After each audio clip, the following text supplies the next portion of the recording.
Update po tayo ngayon guys. Napakahalaga po ito kasi po sinasabi at ipinapaabot po ng ating mga kaibigan tungkol po sa China na magpakawala po sila ng lason.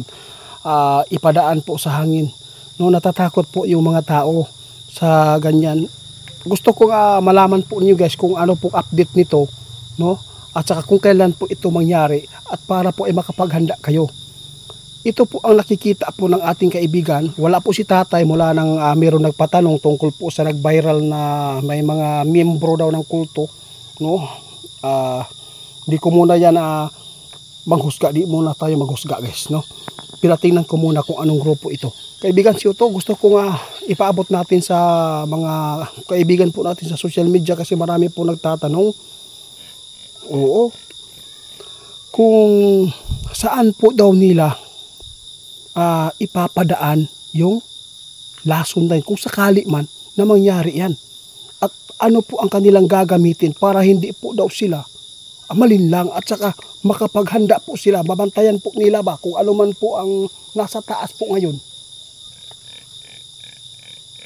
Nako. Guys, ito na po ang ipinapaabot po nila noon, no? Ginoo ko. Yung plano ng China sa atin guys ay sobrang hindi maganda. Yun po ang sabi ng ating kaibigan. Meron po silang gagamitin, no? Pwede po nilang gamitin po yung drone. Alam mo ba kung bakit po ito napaabot? Ito po ang nakikita ng ating kaibigan dahil po yung China. Hayop po ang kanilang paningin sa atin, no?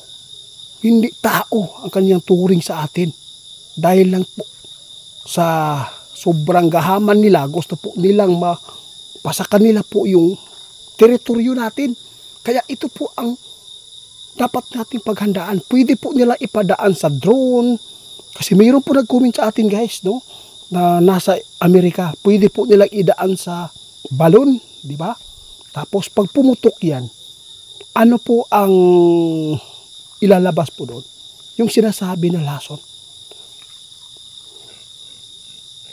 Oo kaibigan, si Sir Joey, nagsabi din po siya guys na maganda gumawa tayo ng sarili po nating mask. Para po tayo makapaghanda kung sakali man napakawalan po ng China. Kasi parang mas lalo po itong umiinit po ang bangayan po guys dahil po sa galit po nila sa atin. Mula nang tayo ay kumuha po ng mga missile, yung panglaban po sa gera, no? Galit po sila. Gusto po nila sila po ang masunod. Kaya tayo ay lagi po nila pinaparinggan, no? Kaibigan. Gusto ko malaman kaibigan, kung ito po yung lason na pakawalan po nila, ano po bang mangyayari sa tao? Nako po. Alam po ba kanyo guys? No? Kung sino po yung makakalanghap po ng marami, sila po ay mamamatay. Pero yung iba, kunti lang yung malanghap, magkakasakit, unti-unting mangangayat. Gusto ko malaman kaibigan, ano po ba ang kanilang ihahalo po dito? Naku po, guys, pwede pala tayong parang laygay, pwede tayong mangangayat hanggang mamatay tayo kapag ito ang gagawin nila. Paraan po ito nila ngayon guys. Mayroon po silang gagawin na hindi maganda sa atin. Hindi po ito paninira lang sa kanila guys, kundi tayo ay maganda dahil po yung paningin nila sa atin, sabi ng ating kaibigan, para tayong hayop. Hindi po tao yung paningin nila sa atin guys.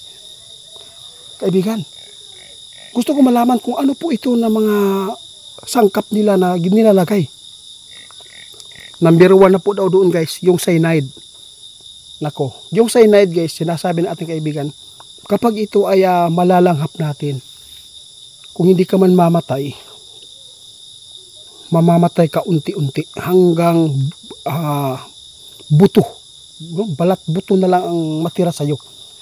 Yun po ang number 1 na nakita ng ating kaibigan na gagamitin po nila. Kasi yung cyanide guys, sobrang tibay po yan kapag gawin po ng lason. Hindi lang po yan, marami pa silang sangkap po doon kung naku po. Ha? Ang sinasabi ng ating kaibigan, kung magpakawala sila ng missile guys, no? Kung mapunta man po yung mga debris dito sa atin, meron po siyang dapat gawin, kaibigan, para malaman ninyo. Dapat wag po niyo hawakan yung debris kung saan man po ay tumilapon sa inyo. At saka wag po niyo amuyin. Dapat po kayo ay makamas, ha? Magmas kamo para hindi niyo malanghap po yung lason. Lason po ito. Nakakatakot po ito guys, dahil po ay hindi po yan titigil po yung China. Na gusto po nila na sila po ang matirang matibay dito sa mundo natin. Kaibigan, meron po ako itatanong. Oo nga, guys, ang delikado lang po daw dito, sabi ng ating kaibigan, no? Yung missile, no? Yung kapag yun po ang gagamitin po nila, long range, no? Kapag yan ang gagamitin nila, paputok nila sa taas, milyon-milyon, libo-libo ang magkasakit at mamamatay dito.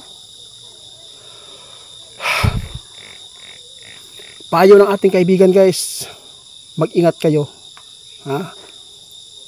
Kasi marami po tayong masagupa. Tama yung sinasabi ni Sir Joey.